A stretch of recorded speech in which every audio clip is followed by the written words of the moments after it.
Hi everyone, welcome back.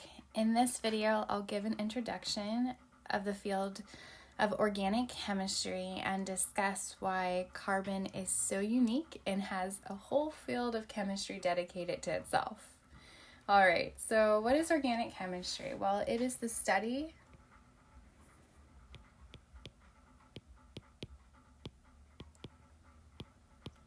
of carbon-containing compounds.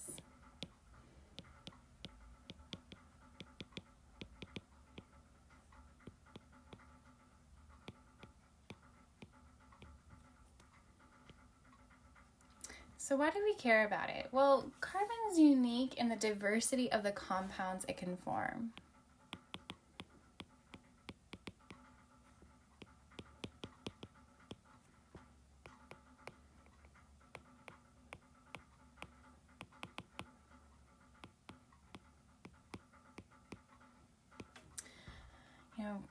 These types of molecules that contain carbon, they're present in everything you interact with every single day, from food, drugs, cosmetics, pesticides.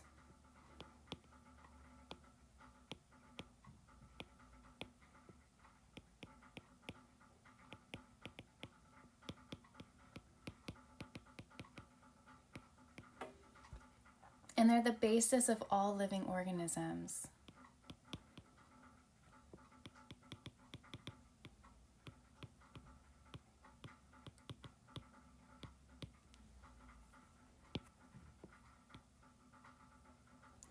And it is my hope that even learning from the videos that I will be sharing with you, where we were focusing mainly on the nomenclature used to communicate organic chemistry, that when you look at a bottle of shampoo and the ingredients, now you'll recognize some of the organic molecules that are in that bottle of shampoo. Or if you look at maybe some processed food and you see some organic molecules in there as preservatives or as dyes. And so I just want to introduce you to the world of organic chemistry. This is once again an introduction to it. If you go on to take an actual organic chemistry class, you'll dive into reactions and learning how to synthesize organic molecules. So why is organic chemistry important, for example, if you want to be an engineer? Well, a knowledge of OChem can help you choose, for example, the right material for an appropriate application. And so, for example, in my graduate school work, I am a trained organic chemist, but I had quite a bit of engineers in my particular research group. I was mainly focusing on nanomedicine research, but some of my peers were studying more energy applications. And so it was important for them to have a background in OChem to understand what materials would work best, and they needed to understand their properties as well. Now, many of my students want to go into the medical profession, so if you want to be a doctor, a physician assistant, a nurse, then a knowledge of OChem can help you decide the best drug to prescribe. And so just kind of giving you an overview of why OChem is important. So why is carbon so unique in particular? Well, carbon can form 4 covalent bonds. Remember, if you look on the periodic table, carbon's located in group 4A, which means it has 4 valence electrons.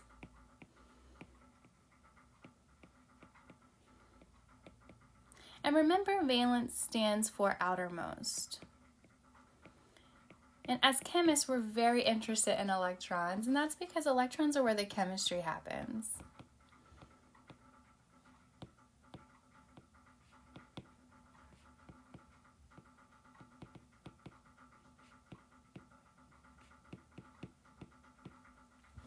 And in many cases, from that first semester journal of chemistry, you learned that elements want to achieve a noble gas configuration.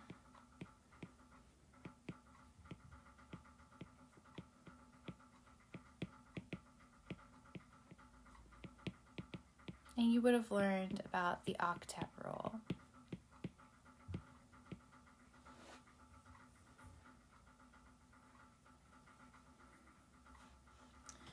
Now let's investigate CH4. This is methane. And if you had to derive its Lewis structures, then you would count that methane has 8 valence electrons. And if you need a review over how to draw Lewis structures and determine molecular geometry, I have videos for review of Chem 1A, first semester general chemistry, up on my YouTube channel. So methane in particular has 8 valence electrons. If we draw its structure, it looks like this. Has tetrahedral molecular geometry, so remember that to show that in 3 dimensions, we need to have a bold line coming at us for that hydrogen coming at us and a dashed line going away from us. So the electron pair geometry is tetrahedral. Because there are no lone pairs on the central atom, the molecular geometry is also tetrahedral. The bond angle is 109 degrees. And in a covalent bond, remember that electrons are shared. So with organic molecules, you are working with covalent bonds because carbon doesn't form ionic interactions because it would need to gain 4 electrons or lose 4 electrons to achieve that noble gas configuration. And there's just too much energy associated with gaining and losing that many electrons. So organic molecules are all covalent bonds that we will be investigating here. Now, rule of thumb, carbon can never have more than 4 bonds.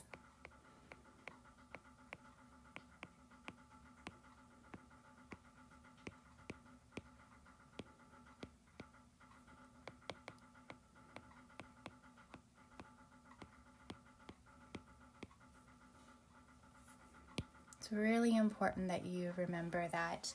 In one of my previous videos when I reviewed over some Chem 1A material, I discussed why that's the case. I'll review over it again here as well.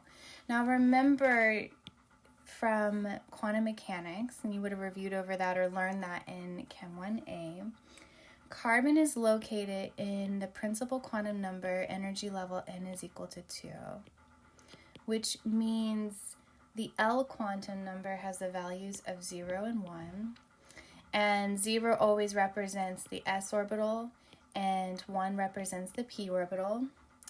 In the s subshell, you can only fit up to 2 electrons, but in the p subshell, we can fit up to 6 because there are 3 p orbitals in the p subshell.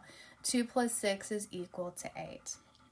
And so carbon only has these s and p orbitals available for bonding, and therefore can never break the octet rule, can never break the 8. However, when we investigated this in discussion of sulfur, for example, we talked about how sulfur was in n is equal to 3. So its L quantum numbers are 0, 1, and 2. Remember, to figure out what L is, it's always 0, n minus 1. And so we know that's S, P, D, and then 2 plus 6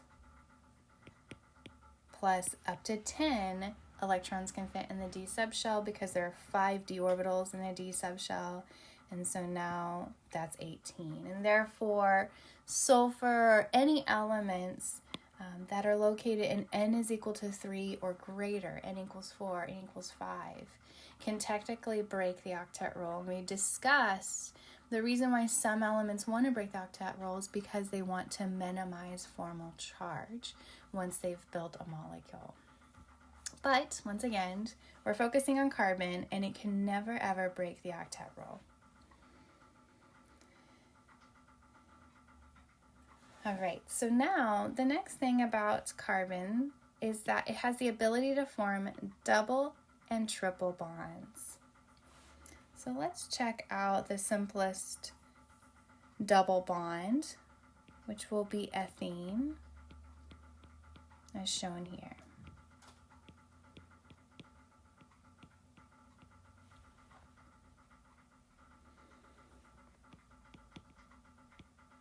This is called ethene, and the common name is ethylene.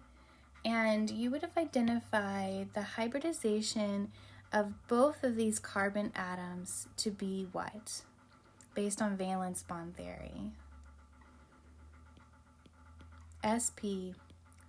And the way I always tell students is that you look at this carbon here and you count what's attached to it. So it's 1, 2, 3. Three electron groups is sp2. So 1, 2, 3. So the number of orbitals in the hybrid orbital should add up to the number of groups attached to that particular atom. sp2 also means that the bond angle is 120 degrees, trigonal plane or molecular geometry there. All right, so I want to review over the difference between a sigma bond and a pi bond based on valence bond theory. We will focus mainly on valence bond theory in our conversations in second semester general chemistry. If you go on to take organic chemistry and physical chemistry, then you'll dive in deeper into molecular orbital theory, which is a truer picture of the chemical bond. All right, so sigma bond is defined in valence bond theory is direct orbital overlap.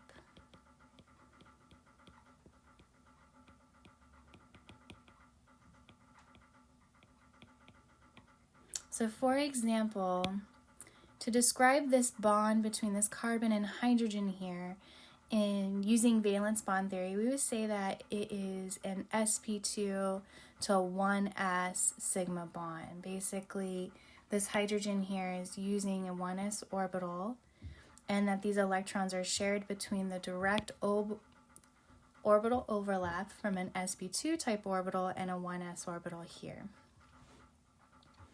The big take-home message is that it's direct overlap. Now, a pi bond is sideways overlap.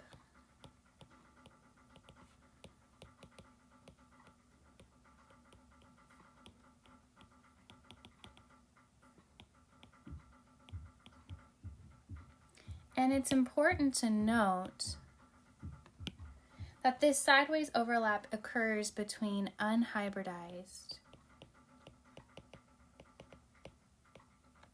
p orbitals. Unhybridized is a fancy way of saying unchanged. Now, for example, when we look at this sp2 hybrid orbital, 2 of the p orbitals in the p subshell have been changed and combined to make these new sp2 hybrid orbitals, right?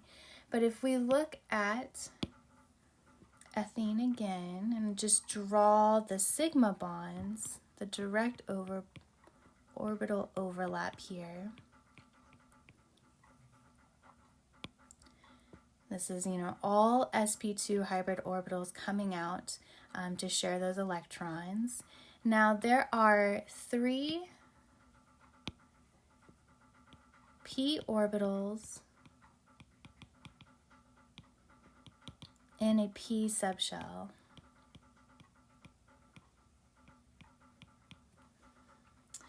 And so 2 of those orbitals have been used to make these hybrid orbitals. So how many p orbitals are left over?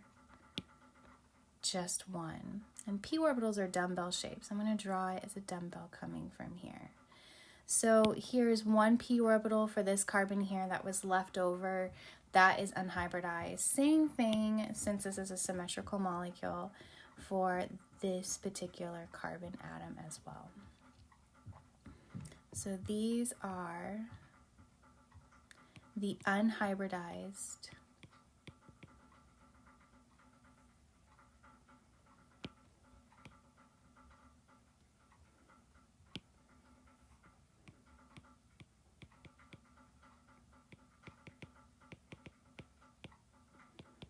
p orbitals here.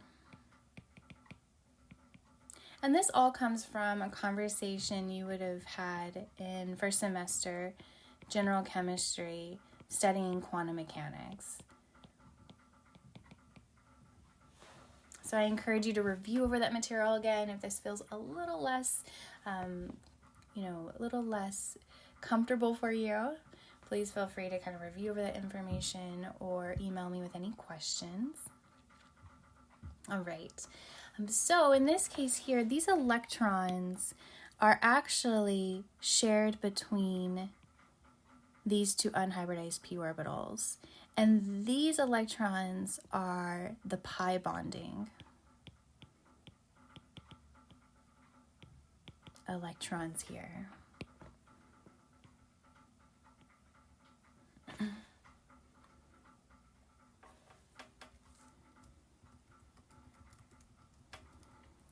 And you can see that they are in sideways overlap. It's not direct overlap between the nuclei like as shown here.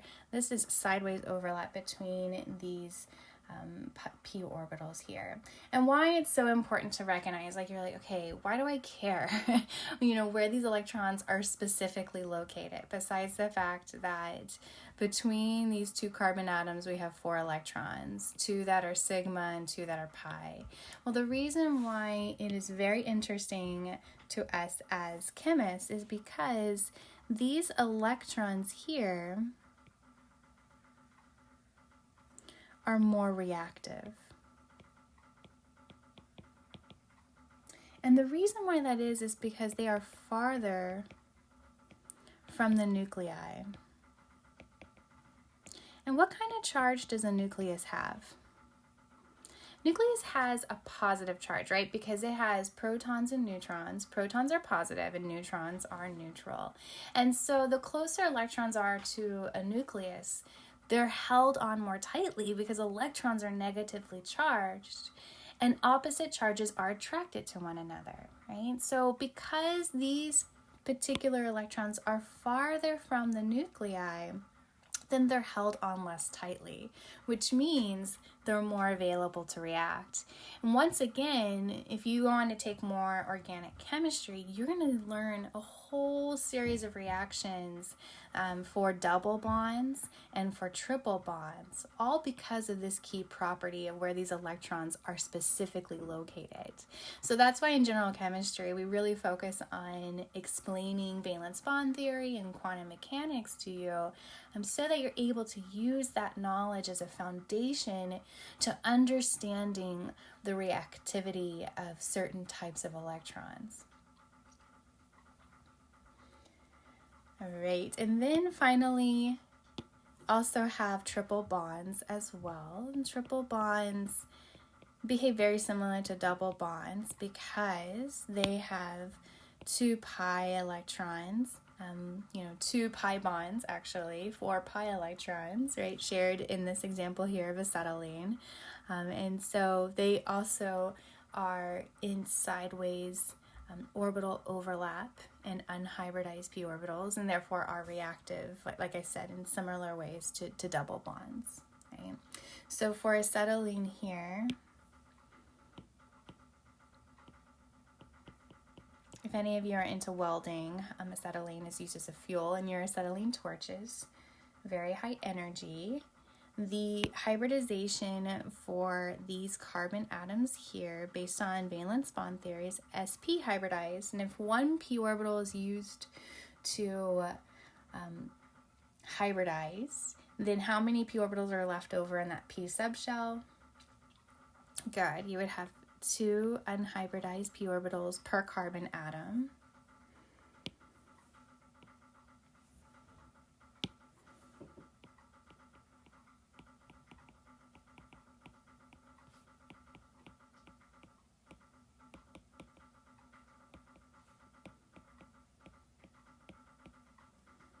And so in this case here, the acetylene has 1, 2, 3 sigma bonds and 1, 2 pi bonds.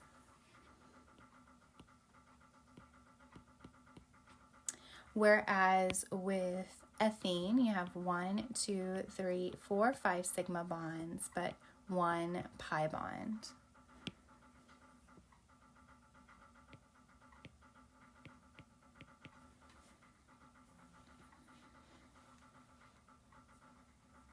Now, as a side note, silicon has similar properties to carbon. If you have a periodic table nearby, you'll see that silicon's below carbon.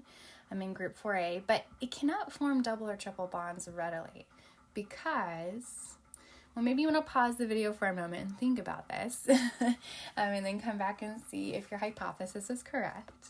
So, but I'll dive into it to remind you, before we dive right into that, of the periodic trend for atomic radius. It's actually really useful. You would have learned this once again in first semester general chemistry. Going down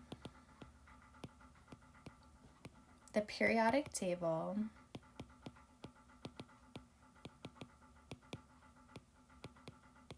the atomic radius increases. So that's the trend for atomic radius. So as we go down the periodic table, the atomic radius increases. Silicon is below carbon on the periodic table, which means it's a bigger atom. And if you think about the silicon, if you have a silicon-silicon bond versus a carbon-carbon bond, if these atoms are bigger, then that means that this bond is what? This bond is longer, right? And in order for double or triple bonds to occur, what kind of orbital overlap must you have? Excellent. You must have sideways overlap, right? But if these silicon nuclei are too far apart, is sideways overlap possible? No. So the reason why silicon cannot form double or triple bonds as readily is because the bond length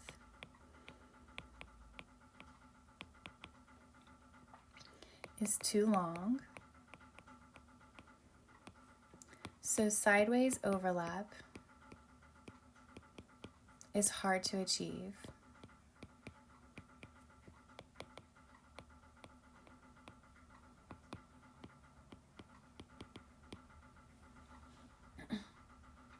Whereas with a carbon-carbon bond, it's a much shorter bond. So it just is more evidence that carbon is just in this sweet spot on the periodic table, which enables it to have so many cool properties here. All right. The third reason why carbon is so unique is it has a tendency to catenate, and that's a fancy way of saying forming chains. It's able to form chains.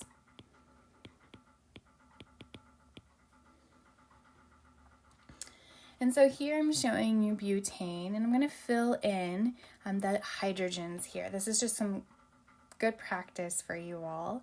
How many bonds does carbon want to form? Excellent, it wants to form 4.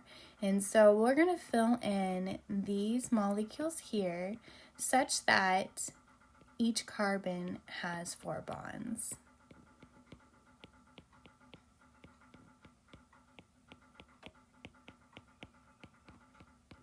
And this is butane. And if you count the carbons and the number of hydrogens, it has the molecular formula C4H10.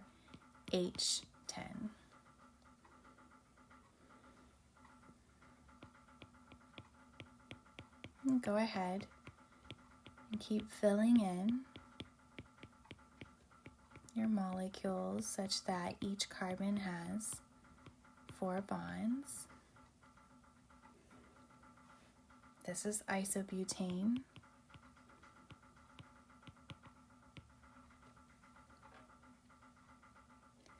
And it has a molecular formula of C4H10.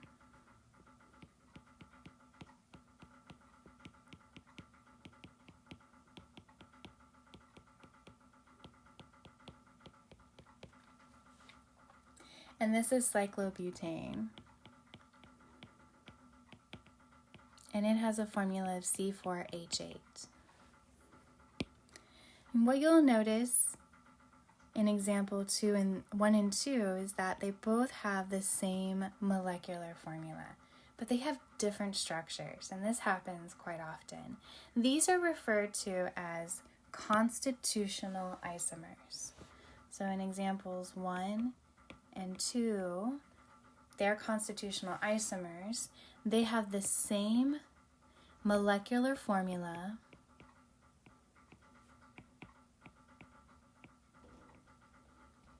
but different atom to atom attachments.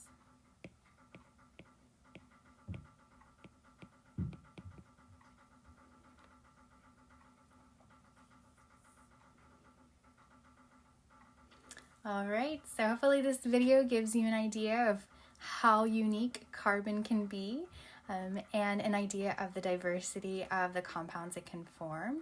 Thank you all for watching, and see you next time.